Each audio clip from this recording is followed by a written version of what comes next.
What's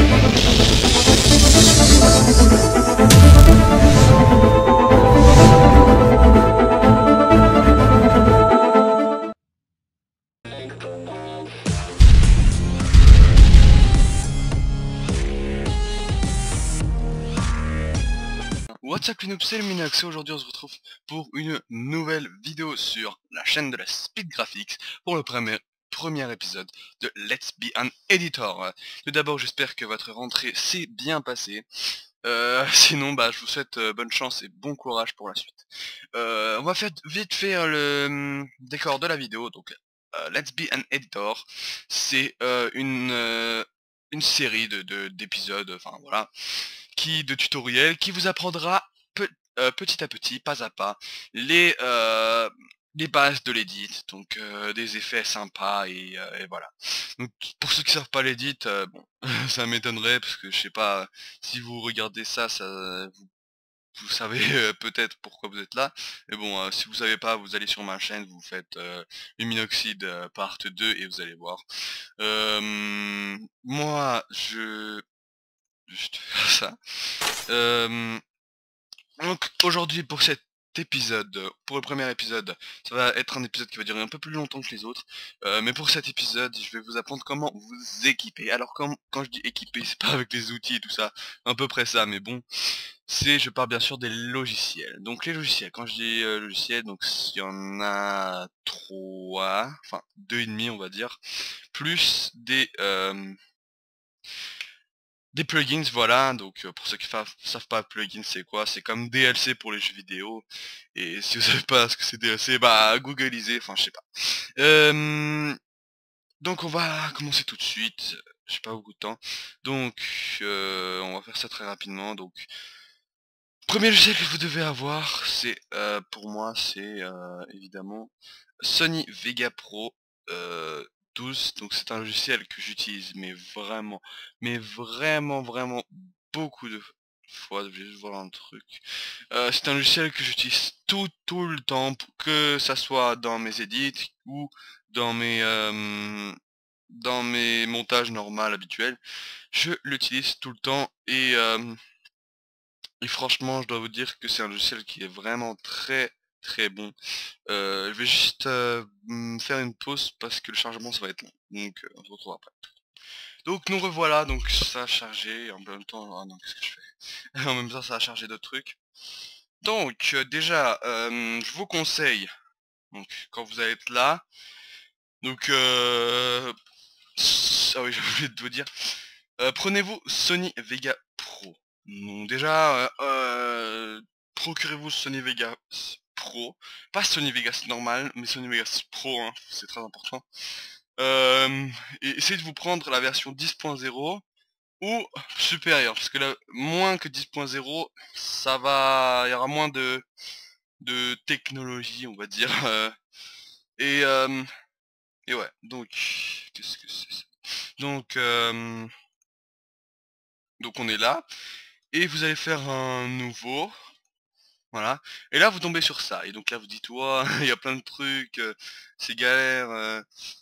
Alors, ce que vous allez faire, c'est que vous allez, voilà, et vous allez prendre, moi je vous conseille, hein, c'est un conseil, HDV 720-30. Donc, au début, vous allez prendre ça. Là, vous allez prendre les FPS. Donc, les FPS, une vidéo normale, c'est 30 FPS. Mais, si vous voyez par exemple des clips où c'est écrit 59 FPS, vous prenez ça, double NTSC, enfin voilà.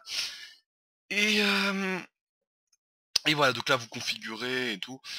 Et après vous nommez ça et vous faites enregistrer. Donc moi par exemple, je vais nommer ça, donc Linux basique. Donc voilà, alors si vous vous demandez pourquoi doubler les FPS, c'est parce que avec les ralentis par exemple, et des effets, ça devient beaucoup plus fluide et c'est beaucoup plus beau. 30 FPS, ça fait des trucs bizarres, mais c'est bien quand même. Donc là vous allez faire OK et vous allez glisser votre vidéo. Bon, si vous savez monter, si vous savez comment faire, et si non, regardez d'autres tutos. Sinon je vais faire un autre tuto après. Donc voilà, donc déjà premier logiciel, donc c'est un logiciel que j'utilise tout le temps pour faire, on va dire pour faire le squelette de l'édit, c'est ça en fait. Et Et voilà, donc ce que d'edit, c'est-à-dire hein, les synchronisations entre les basses de la musique et les clips et tout ça. Et, et par exemple, et oui, mettre la musique, réfléchir où vont être les cinématiques, et tout ça. Donc les cinématiques, si vous savez pas ce que c'est des espèces de transitions pour faire patienter au début, par exemple au début de la vidéo, pour faire patienter celui qui regarde votre edit avec avec la caméra qui bouge, qui survole la map comme ça. C'est ça, en fait. Et voilà. Alors, deuxième logiciel, essayez de vous procurer After Effects. Donc, After Effects est un logiciel d'Adobe, hein, par exemple Photoshop et tout ça. Moi, j'ai la version CS5. Donc, procurez-vous la version CS6 ou CS5, mais CS5, il y a des trucs, par exemple, je voulais faire une intro qui est assez stylée, que je pouvais pas faire parce que j'avais CS5 et il y avait pas la technologie qu'il fallait, elle était que sur CS6. Donc si vous pouvez, prenez CS6, c'est plus sûr. Donc côté After Effects, je suis pas fan, sérieusement je suis pas fan, je vous l'accorde. Je suis pas fan tout simplement parce que je trouve que ça bouffe plus de ressources que Sony Vegas, ça bouffe, comment dire, bon après, ça dépend quel PC vous avez. Ah oui, j'ai oublié de dire, si vous voulez faire de l'edit, il faut avoir un PC au minimum puissant. Prenez-vous, si vous avez un PC un peu nul, ah désolé, attendez. Si vous avez un PC lent, ça va être vraiment très très très dur. Je pense que même la patience ça suffira pas. Prenez vos i3.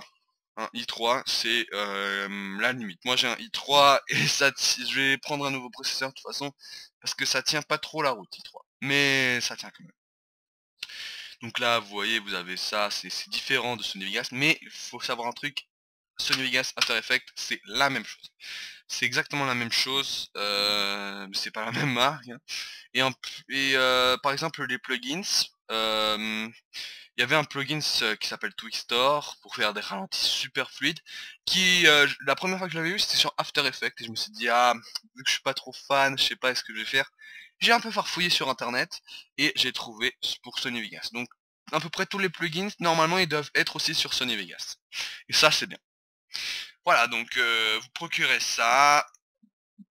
Après, qu'est-ce qu'il y a aussi?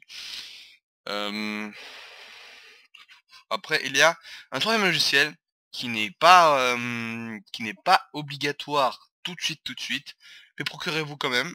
C'est Cinema 4D. Donc prenez-vous la version R13 ou R12, R11 je sais pas, peut-être, mais moins de R11, je sais pas. Ça va marcher, enfin voilà.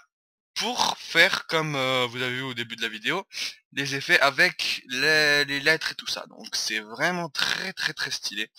Et ça donne un effet vraiment bien pour se mettre dans la vidéo. Et ça fait vraiment très très très stylé.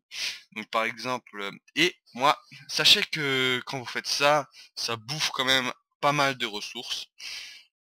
Sachez que moi j'ai trouvé une technique qui bouffe beaucoup moins de ressources. Et c'est, je vous dis, c'est beaucoup plus rapide. Oui, pour les motion tracks, et prenez Bujo aussi. Bujo, ça sert à faire quoi? Ça sert à faire le motion track. Déjà le motion track c'est pas le truc en 3D, ça la 3D c'est secondaire.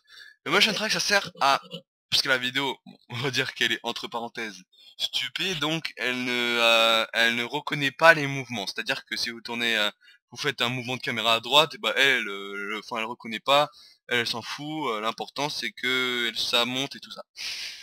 Et avec ce logiciel, et bah la vidéo elle devient plus intelligente. C'est-à-dire, bon, je dis des conneries mais bon. La vidéo, c'est-à-dire que ça fait des milliers de points et ça suit les points, ça suit même endroit et ça fait voilà, ça fait des points de suivi. Donc il y a différentes techniques à faire, par exemple sur After Effects, il y en a une, je sais plus comment ça s'appelle, bon après chacun son goût, mais je trouve que ça c'est plus précis, c'est plus précis et c'est plus fonctionnel. Bon, après j'ai pas testé, donc si j'ai des conneries, bah, je suis désolé. Mais j'ai déjà testé le motion track de After Effects. C'est plus chiant. Et il y en a que 2 points. Et faut bien trouver les points. C'est-à-dire qu'il faut bien placer les deux repères. Parce que si vous les passez mal, ça va faire des bugs et ça va faire chelou. Alors que sur Boujou, on peut choisir entre des centaines de repères. C'est plus pratique. Enfin, bon, c'est moins pratique, mais c'est plus précis et et c'est mieux. Donc, je pense qu'on a fait le tour à peu près. J'espère que cette... attendez, je réfléchis. Ouais, je pense qu'on a fait le tour. Donc pour ce premier épisode, vous avez juste à vous équiper. Et pour les prochains épisodes, je vais vous montrer comment débuter. Alors, j'ai pas parlé de moi. Je me présente, je m'appelle Luminox. Euh, Pourquoi je veux faire cette série? Tout simplement parce que je trouve qu'il n'y a pas beaucoup de gens qui font des tutos sur ça. Et enfin, quand je dis pas beaucoup de gens, il n'y a pas beaucoup de gens qui sont... comment dire? Qui sont basés uniquement sur ça en fait, voilà. Et je trouve que c'est dommage, ça pourrait rendre utile à beaucoup de personnes. Moi je vous dis à toutes pour de nouveaux épisodes.